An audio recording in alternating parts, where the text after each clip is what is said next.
but that'll be a big one. We canceled the meeting with President Putin. It didn't feel right to me. It didn't feel like we were going to get to the place we have to get, so I canceled it.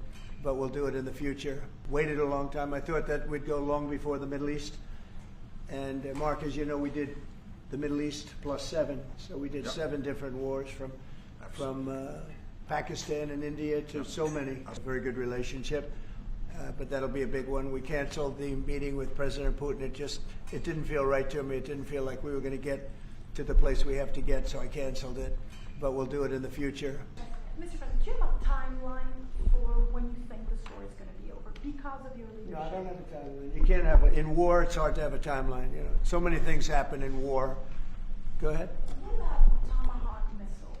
Putin is definitely Well, afraid the of problem with the Tomahawk that a lot of people don't know, it'll take a minimum of 6 months, usually a year, to learn how to use them. They're highly complex.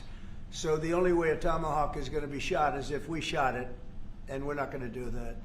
But there is a tremendous learning curve with the Tomahawk.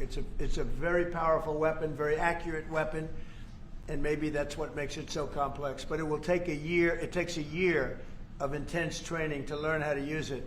And we know how to use it, and we're not going to be teaching other people. It's too far out into the future. Yes, Mr. President. Yes, please. I saw, Mr. President, that you said as recently as yesterday that you still believe that Putin wants to end the war. Yeah, And today I do. You took this step to ratchet up the sanctions and put more Yeah. pressure on him.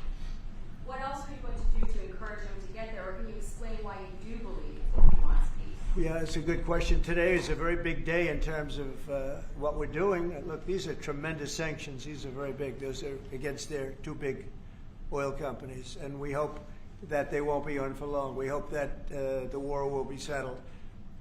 We just answered having to do with the various forms of missiles and everything else that we're looking at, but we don't think that's going to be necessary. We would like to see them just take the line that has been formed over quite a long period of time and go and let's go home. Last week they had almost 8,000 soldiers killed. Many Russians were killed last week. Many Ukrainians were killed last week. We think it's ridiculous and would like to have it end. My mate, Vladimir Putin, just your thoughts on whether Ukraine should get Tomahawks. Thank you. Well, I think that in terms of honesty, the only thing I can say is every time I speak with Vladimir, I have good conversations, and then they don't go anywhere. They just don't go anywhere. So in that sense, but no, look, he's fighting a war. He's in a war. That's 2 very competent sides, and that's the way war is. You never know with war, but I would say that it's time to make a deal. A lot of people are dying. You know, they're not Americans, but they're people.